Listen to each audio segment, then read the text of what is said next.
ಕಾವಿ ಧರಿಸಿದ ಗುರು, ಕಾವಿ ಇಲ್ಲದ ಗುರು, ಹೊನ್ನಮ್ಮ ದೇವಿ ಗವಿಮಠ. ಜಗವೆಲ್ಲ ಕಾವಿಗೆ ಗೌರವ ಕೊಟ್ಟರೆ ಕಾವಿ ಸುಬ್ಬಯ್ಯನವರಿಗೆ ಗೌರವ ಸಲ್ಲಿಸುತ್ತದೆ. ಆ ಗೌರವ ಸುಬ್ಬಯ್ಯ ಸರ್ನ ಆದರ್ಶಕ್ಕೆ, ಸರಳತೆಗೆ, ಸೇವೆಗೆ, ಸರಳ ಬೋಧನೆಗೆ, ಕೆಮಿಸ್ಟ್ರಿಯಂಥ ಸಫಿಸ್ಟಿಕೇಟೆಡ್ ವಿಷಯವನ್ನು ಮಣ್ಣಿನ ಭಾಷೆಯಲ್ಲಿ ಆಸಕ್ತಿದಾಯಕವಾಗಿ, ರಂಜನೀಯವಾಗಿ, ಸುಲಭವಾಗಿ, ಸರಳವಾಗಿ ಬೋಧಿಸಿದವರು, ಸ್ಫೂರ್ತಿಯಾದವರು ನಮ್ಮ ಸರ್.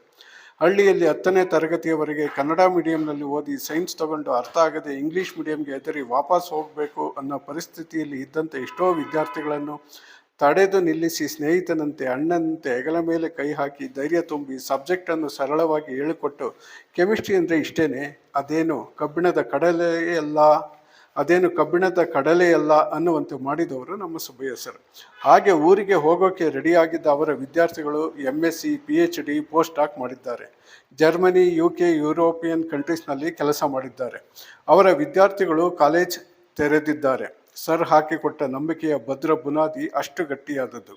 ಆ ಭದ್ರ ಬುನಾದಿಯ ಮೇಲೆ ಹಲವಾರು ಶಿಕ್ಷಣ ಸಂಸ್ಥೆಗಳು ಬೆಳೆದು ನಿಂತಿವೆ. ರಾಜ್ಯದ ರಾಜಧಾನಿ ಬೆಂಗಳೂರಿನ ಎಲ್ಲ ಕಾಲೇಜುಗಳ ಕೆಮಿಸ್ಟ್ರಿ ಡಿಪಾರ್ಟ್ಮೆಂಟ್ನ ಆಲ್ಮೋಸ್ಟ್ ಆಲ್ ರೂಲ್ ಮಾಡ್ತಾ ಇರೋರು ಸರ್ ವಿದ್ಯಾರ್ಥಿಗಳು ಅಂದರೆ ಅತಿಶಯೋಕ್ತಿ ಏನಲ್ಲ. ಮಠಗಳು ತ್ರಿವಿಧ ದಾಸೋಹವನ್ನು ಮಾಡುತ್ತವೆ: ಅಕ್ಷರ, ಅನ್ನ, ವಸತಿ. ಆದರೆ ನಮ್ಮ ಸರ್ದು ಈ ಮೂರರ ಜೊತೆ ಇನ್ನೂ ಒಂದರ ಕೊಡುಗೆ, ಅದೇ ನಂಬಿಕೆಯ ದಾಸೋಹ. ನಾನು ಮಾಡಬಲ್ಲೆನೆಂಬ ಭದ್ರ ನಂಬಿಕೆಯ ದಾಸೋಹ.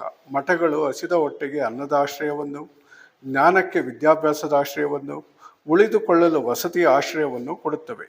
ಇವುಗಳ ಜೊತೆಗೆ ಹೆದರಿದ ಮನಕ್ಕೆ ನಂಬಿಕೆಯ ಆಶ್ರಯವನ್ನು ಕೊಟ್ಟವರು ನಮ್ಮ ಸರ್. ಆದ್ದರಿಂದ ನಮ್ಮ ಸರ್ನ ಸೇವೆ ಮಠಗಳ ಸೇವೆಗಿಂತ ಮಿಗಿಲಾದದ್ದು. ಬಾಳಿಗೊಂದು ನಂಬಿಕೆಯನ್ನು ಕೊಟ್ಟವರು ನಮ್ಮ ಸರ್. ಮಠದ ಕೆಲಸಗಳನ್ನು ತಕ್ಕ ಮಟ್ಟಿಗೆ ಕಡಿಮೆ ಮಾಡಿದವರು ನಮ್ಮ ಸರ್. ಮಠದ ಉದ್ದೇಶ, ಸುಬ್ಬಯ್ಯ ಸರ್ನ ಉದ್ದೇಶ, ಸದೃಢ ಸಮಾಜದ ನಿರ್ಮಾಣ.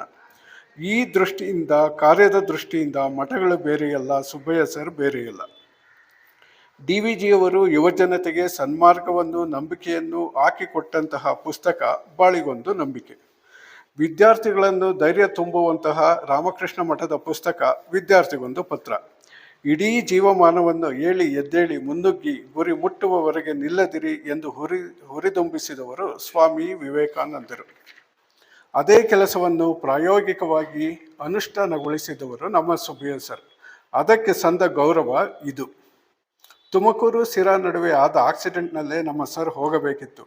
ಪವಾಡ ಸದೃಶವಾಗಿ ಸಾವನ್ನು ಗೆದ್ದು ಬಂದವರು, ಮರುಜನ್ಮವನ್ನು ಪಡೆದವರು.